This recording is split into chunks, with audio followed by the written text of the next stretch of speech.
आपकी सरकार बन गई। अब आपने कहा कि बिहार का बच्चा पलायन कर रहा है। आज बिहार की जो मैं बड़ी समस्या देखता हूं, लड़का पलायन करना पड़ता, छोटे छोटे पैसों के लिए दिल्ली में काम कर रहा है, स्वास्थ्य सुविधाएं बड़ी बदहाल है, स्कूल कॉलेजेस उस हिसाब से नहीं है। अब ये कैसे बदल जाएगा? आपकी सरकार बन लीजिए, बन भी गई। लोगों को लगता है पलायन कैसे रोक दीजिएगा बिहार में। सही बात है। मैं आपको बता रहा हूं कैसे रोक देंगे। इसका पूरा ब्लूप्रिंट जारी करेंगे। ये नहीं बताएंगे सिर्फ कि कहेंगे कि नौकरी दे देंगे, ये बताएंगे कि नौकरी कैसे देंगे, पलायन कैसे रोकेंगे।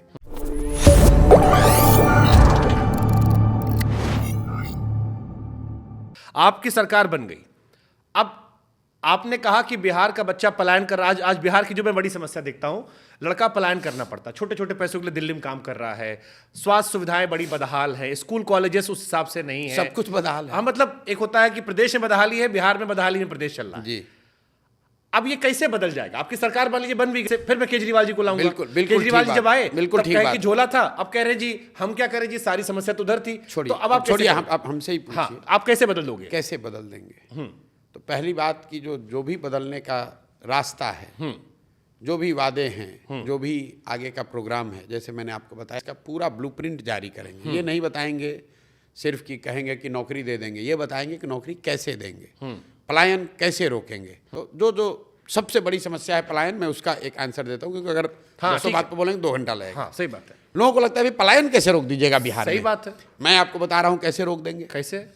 बिहार में श्रम का पलायन क्यों है, पहले इसको समझिए। बिहार में श्रमिकों का, मजदूरों का पलायन इसलिए है क्योंकि यहाँ से पूंजी और बुद्धि का पलायन है।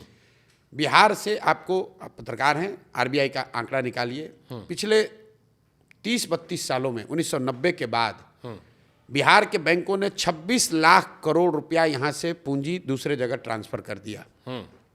आरबीआई एक आंकड़ा जारी करता है, सीडी रेशियो। देश भर में सीडी रेशियो 70-75% होता है। मतलब जितना पैसा आप बैंक में रखते हैं, 70-75% पैसा बैंक लोन के तौर पर आपको देता है, समाज को देता है, ताकि आप घर बना सकें, गाड़ी खरीद सकें, रोजी रोजगार कर सकें। बिहार में सीडी रेशियो है एवरेज 40%। लालू जी के ज़माने में 18% था, अभी नीतीश की सरकार में 40% है।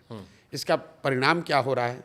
पिछले वित्तीय वर्ष में बैंकों ने यहाँ से 2,60,000 करोड़ रुपया दूसरे राज्यों में ट्रांसफर किया है। ये पैसा जा कहाँ रहा है? ये पैसा जा रहा है गुजरात, कर्नाटक, केरल, तमिलनाडु, आंध्र प्रदेश, तेलंगाना। वहाँ पर सीडी रेशियो कितना है?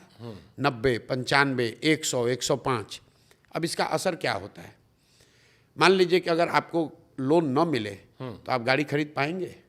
अगर आपको लोन न मिले तो क्या आप अपना बिजनेस कर पाएंगे? अगर बिहार के लोगों को नोएडा में घर खरीदना है, उसको लोन नोएडा में मिल जाएगा, लेकिन बिहार के आदमी को पटना में घर बनाना है, बैंक वाला लोन नहीं देगा। तो जो पूंजी की उपलब्धता है वो सबसे ज़रूरी है। तो जो हम लोग बना रहे हैं कि 15 साल से कम उम्र के बच्चे को इतनी अच्छी शिक्षा दो कि वो व्यवस्था और राज्य पर बोझ ना बने। 15 साल से 45-50 साल के लोगों को, जिनको फिर से पढ़ाया नहीं जा सकता है, उनको आप पूंजी उपलब्ध कराओ ताकि वो रोजी रोजगार कर सके। जैसे इसके लिए सर फंड आना होगा। नहीं, फंड तो आपको बता रहे हैं, कॉलेज के फंड बजट से नहीं आना है। अगर यहाँ के बैंक, हमको बाहर से पैसा नहीं चाहिए, जो आएगा वो बात का देखा है। बिहार की गरीब जनता ने पिछले फाइनेंशियल ईयर में 4,61,000 करोड़ रुपया बिहार के बैंकों में जमा किया। और अगर देश का औसत सीडी रेशियो आप देखेंगे तो बिहार में लोगों को 2,80,000 करोड़ रुपया लोन मिलना चाहिए था। लोन मिला 1,60,000 करोड़। तो हम लोग का तो 1,20,000 करोड़ पैसे ही चला गया। बिहार का पूरा बजट है 2,40,000 करोड़। आप बजट की चर्चा कर रहे हैं, और 2,60,000 करोड़ रुपए जो हम लोग के बचत का पैसा है, जिससे यहाँ के लोग मोटरसाइकिल खरीदते, गाड़ी खरीदते, घर बनाते, बिजनेस करते, उस पर कोई बात ही नहीं कर रहा है। अब आप एक मिनट, हाँ, आप कहिएगा भाई बिहार में नहीं हो रहा है, तो इसकी तो कोई चर्चा हुई नहीं कभी। मेरे भाई, ये बैंकों की स्वायत्तता नहीं है कि वो जितना पैसा चाहें उतना ही लोन दें। एक वैधानिक उन पर ये उनकी जिम्मेवारी भी है कि उनको 70% पैसा लोन के तौर पर देना ही देना है। बजाब्ता मुख्यमंत्री के चेयरमैनशिप में एक कमेटी होती है जो कि हर महीने जिसको देखना है कि ये पैसा पूंजी लोगों को उपलब्ध हो। लेकिन बिहार में जैसे टीचर, दरोगा, डॉक्टर, इंजीनियर, अफसर बात नहीं सुन रहा है सरकार की, वैसे बैंकर भी नहीं सुन रहे हैं। हाँ। एक मेरी बात पूरी होने दीजिए। आप इसका एक उदाहरण देखिए। मान लीजिए कि आप एक युवा हैं जिसको बाल काटने आता है बिहार में। आपके पास 20,000 रुपया है आप बैंक में गए कि अगर हमको 80,000 रुपया लोन मिल जाए तो मैं एक सैलून डाल दूंगा, 4-5 लोगों को रोजगार भी दूंगा, अपना परिवार भी चलाऊंगा। बैंक से लोन मिला नहीं। अब आप 20,000 का इस्तेमाल कैसे करेंगे? 5,000 रुपया किसी जॉब के दलाल को देंगे, ठेकेदार को देंगे, जो आपको बॉम्बे में किसी सैलून में नौकरी दिलाएगा।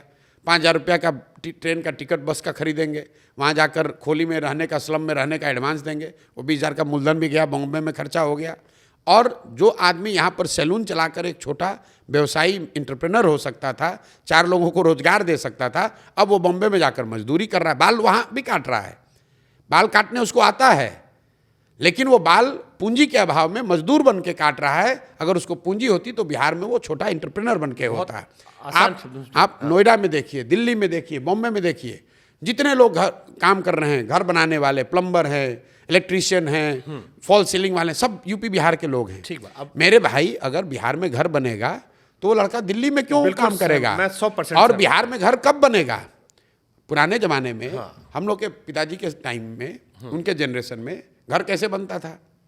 आपने 2 साल पैसा कमाया, कुछ पैसा बचाया, 4 कमरे बनवाए, फिर लिंटर करवाया, फिर पैसा आया तो 2 कमरे और बनवाए। अब क्या है, आप जाते हैं बैंक में, आपको 50 लाख रुपया लोन मिलता है, आप घर पूरा बनाते हैं। दैट अगर उतने घर बन रहे हैं तो उतना ज़्यादा सीमेंट कंज्यूम हो रहा है, उतने ज़्यादा रोजगार के अवसर आ रहे हैं। तो जो हमारे साथ दुनिया भर के इकोनॉमिस्ट जिनको मैंने साथ में जोड़ा है, जो हम लोगों ने मॉडल बनाया है कि अगर बिहार में पूंजी की उपलब्धता को ठीक कर दिया जाए तो बहुत बड़े पैमाने पर डिस्ट्रेस माइग्रेशन को रिवर्स किया जा सकता है। True, factual. मुझे ये बात समझ में भी आ रही जो आप बता रहे हो, मुझे समझ रहा हूँ।